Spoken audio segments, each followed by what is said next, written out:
Challenge பார்க்க போறோம்னா தண்ணி ஊற்றி யார் அவுட் ஆகுறாங்களோ அவங்க வந்து நம்மளுக்கு வந்து பிரியாணி வாங்கி தரணும்.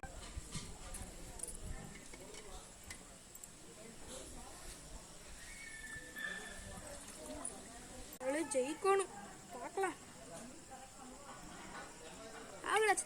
இப்போ நீ ஜெயிக்கணும்டா.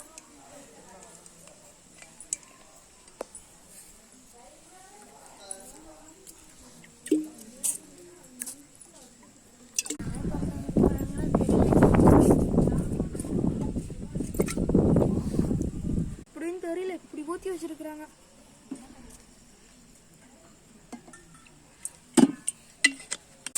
கடவுளே நம்ம தோக்கக்கூடாது.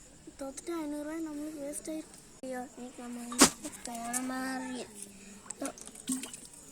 தோத்தாங்கோலி இந்தா போய் பிரியாணி வாங்கிட்டு வா. அச்சோ நம்மளோட காசு வேஸ்ட்டாக போச்சு.